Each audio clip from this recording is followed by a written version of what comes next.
صلاة واحدة في الحرم تعدل 100,000 صلاة فيما سواه. هل في أحد منكم أجرى حسابا كم يحتاج الإنسان من الوقت من الأيام حتى يصلي 100,000 صلاة؟ أنا أقول لكم يحتاج 55 سنة عشان تصلي 100,000 صلاة. شوف الفضل العظيم يا أخوان الكرام، صلاة واحدة تعدل لك عمرا ثانيا إضافي 55 سنة كلها طاعة ما فيها أي محرم، كلها صلاة.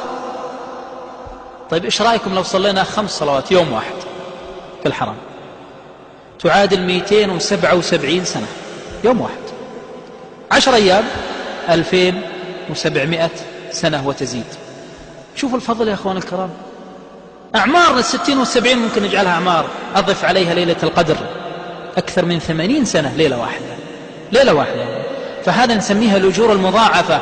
العاقل يكون تاجر مع الوقت يستثمرها. أنتم الآن في الصلاة انتهيتم من صلاتكم، دعوني أدلكم على شيء مهم جدا يا أخوان أنتم تعملونه ولكن من باب التذكير بنعمة الله. يا النبي صلى الله عليه وسلم يقول خصلتان أو خلتان لا يعمل بهما رجل مؤمن إلا دخل الجنة.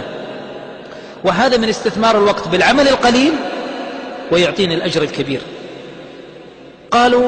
قال وهما يسير والعامل بهما قليل. قالوا ما هما يا رسول الله؟ قال إذا انتهيت من صلاتك تذكر الله فتكبر الله 10 وتسبح الله 10 وتحمد الله 10. أقل درجات وصور التسبيح هو هذا. لك إذا كنت مستعجل أنك تقول سبحان الله 10 والحمد لله 10 والله أكبر 10 يكفي، يعني ما داعي تقول 33. هذه صورة من صور التسبيح بعد الصلاة وهي أقلها. ثم قال وإذا أويت، فقال صلى الله عليه وسلم تسبح 10 وتحمد 10 وتكبر 10. قال عليه الصلاة والسلام والأرقام اللي تسمعوها أرقام في الحديث ليست من عندي. قال صلى الله عليه وسلم فهذه 150 باللسان. 10 و10 و10 كم؟ 30. والرقم اللي قاله النبي صلى الله عليه وسلم 150. من أين جاءت 150؟ من الصلوات الخمس. في كل صلاة 30 يصير المجموع كله 150. قال فهذه 150 باللسان و1500 في الميزان. ما شاء الله 1500 والله ما أظنها تتجاوز دقيقة أو دقيقة وشيء قليل. 1500 والله لو في شركة تعطيك على اليوم 1000 ريال لا تذهب معهم تشتغل ليل ونهار عشان في نهاية السنة بيعطوك 30,000 وهم يشغلوك 10 ساعات ولا 20 ساعة، وهذه دقيقة واحدة تعطى بها 1500 حسنة. ثم قالوا وما الثاني يا رسول الله؟ قال إذا أويت إلى فراشك فسبح 33 واحمد 33 وكبر 34. فهذه 100 باللسان و1000 في الميزان. شوفوا يا أخواني الكرام، قال صلى الله عليه وسلم فأيكم يذنب في يومه وليلته 2500 ذنب. إيش علاقة الذنوب بالموضوع؟ لأن الحسنات تذهبن السيئات وهذا من فضل الله سبحانه وتعالى. هذا الأجر الذي أعطيته حسب لك حسنة وفي المقابل يمحو سيئة، وهذا من فضل الله عز وجل. الأمر الثالث يا أخواني الكرام استثمار الزمن الفاضل. إيش استثمار الزمن الفاضل؟ لاحظوا معي هذه الملحوظة التي لاحظها أهل العلم. الله جعل البركة في الأثلاث الأخيرة من الأزمان. انتبهوا لهذا يا أخواني الكرام. نحن عندنا اليوم والليلة، إيش أشرف فيها؟ الثلث الأخير من الليل، لأن الله ينزل فيه. هذا في اليوم والليلة. عندنا الأسبوع، الثلث الأخير هو أشرفه لاشتماله على يوم الجمعة، وهو أفضل الأيام عند الله، فيه تقوم الساعة وفيه خلق آدم إلى آخره.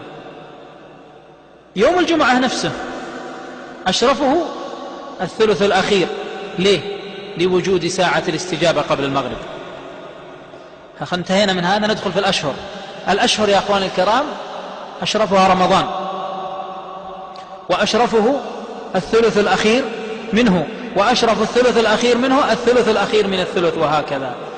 السنة نقسمها على 3 لنحصل على الثلث، يصير عندي 4 أشهر الأخيرة تبدأ من رمضان وشوال وذي القعدة وذي الحجة، وفيها ركنان من أركان الإسلام.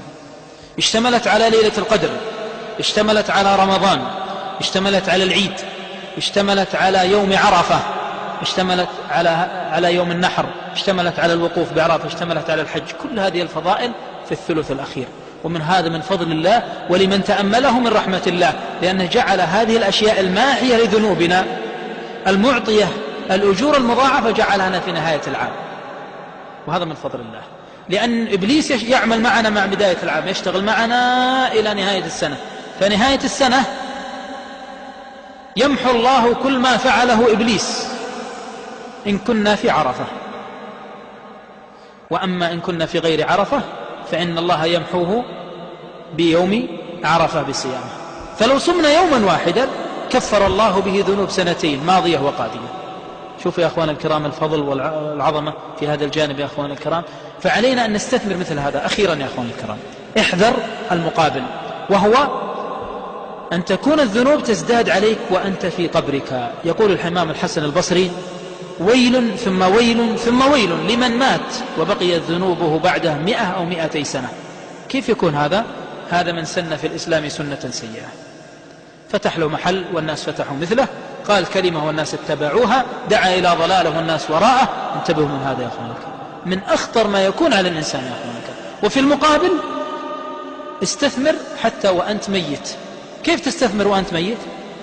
إذا مات ابن آدم انقطع عمله إلا من 3: ولد صالح، صدقة جارية، علم ينتفع به. وزد على هذا الدال على الخير كفاعله، وزد على هذا من سن في الإسلام سنة حسنة فله أجرها وأجر من عمل بها. قد لا تعمل شيء، تيجي لمكان تقول الله هذا مكان مسجد، يا جماعة دعونا نبني المسجد، دعونا نفعل فعل فلان، فيستجيب الناس فيبنى المسجد، فلك أجر من صلى فيه إلى يوم القيامة.